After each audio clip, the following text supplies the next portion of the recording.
कहते हैं कि पाप का प्रतिकार हमेशा होता है, फिर चाहे वो पापी भगवान का ही मित्र क्यों ना हो।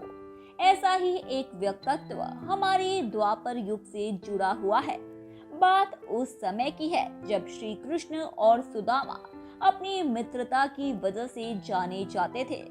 कृष्ण के हृदय में अपनी एक ही छवि बनाने वाले शांत व सरल सुदामा को विश्व मित्रता के प्रतिरूप के रूप में याद करता है। कृष्ण सुदामा और सुदामा की दोस्ती एक मिसाल है।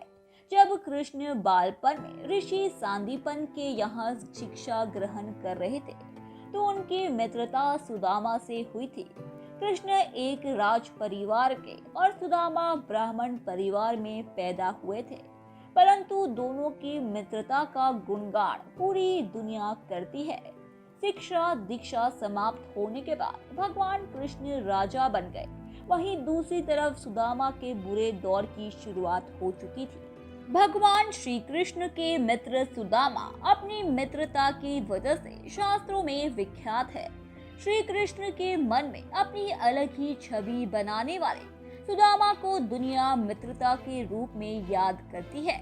लेकिन सुदामा का एक रूप ऐसा भी था जिसकी वजह से भगवान शिव को इनका वध करना पड़ा था।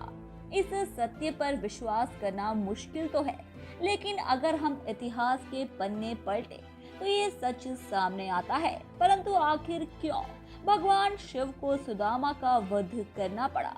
स्वर्ग के गोलोक में सुदामा और विराजा निवास करती थी। सुदामा विराजा से प्रेम करता था, लेकिन विराजा कृष्ण से प्रेम करती थी। एक बार जब विराजा और कृष्ण प्रेम में लीन थे, तो स्वयं राधा वहां प्रकट हो गई और राधा ने विराजा को श्री कृष्ण के साथ देखकर विराजा को गोलोक से पृथ्वी पर निवास करने का श्राप दे दिया। और किसी कारणवश राधा जी ने सुदामा को भी पृथ्वी पर निवास करने का श्राप दे दिया, जिससे उन्हें स्वर्ग से पृथ्वी पर आना पड़ा।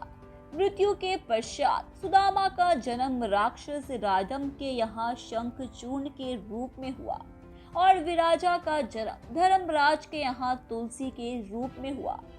शंखचूर्ण माता तुलसी से विवाह के बाद उनके साथ अपनी राजधानी वापस लौट आए। शंखचूर्ण को भगवान ब्रह्मा द्वारा वरदान प्राप्त था कि जब तक तुलसी तुम पर भरोसा करेंगे, तब तक तुम्हें कोई जीत नहीं पाएगा। शंखचूर्ण को रक्षा के लिए एक सुरक्षा कवच भी दिया गया था। शंखचूर्ण धीरे धीरे कई युद्ध जीतते हुए तीनों लोकों के स्वामी बन गए। शंखचूर्ण के क्रूर अत्याचार से परेशान देवताओं ने भगवान ब्रह्मा से इसका समाधान मांगा। ब्रह्मा ने इस विषय पर भगवान विष्णु से सुझाव लिया। जाने की बात पर देवतागण भगवान विष्णु के पास गए। विष्णु जी ने देवताओं को शिव जी से सुझाव लेने को कहा।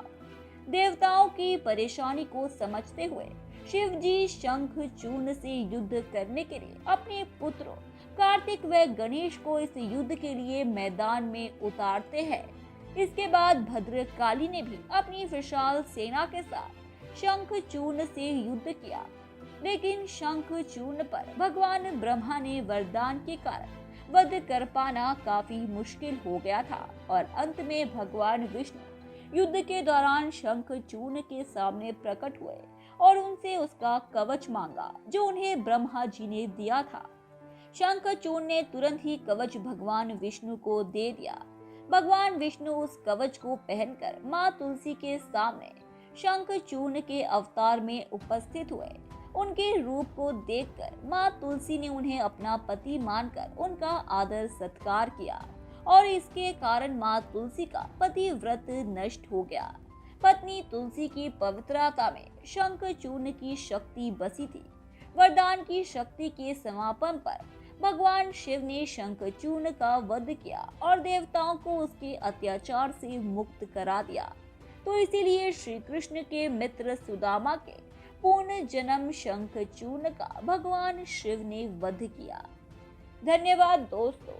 उम्मीद है कि आपको हमारे द्वारा बताई गई जानकारी काफी पसंद आई होगी। इसीलिए ऐसे ही रोचक तथ्यों और रहस्यों को जानते रहने के लिए हमारे चैनल को सब्सक्राइब करें। अपनी प्रतिक्रिया कमेंट बॉक्स में दें, उसे लाइक करें और अपने दोस्तों रिश्तेदारों को भी इस जानकारी से रूबरू कराने के लिए हमारे इस चैनल को ज़्यादा से ज़्यादा शेयर करें। धन्यवाद।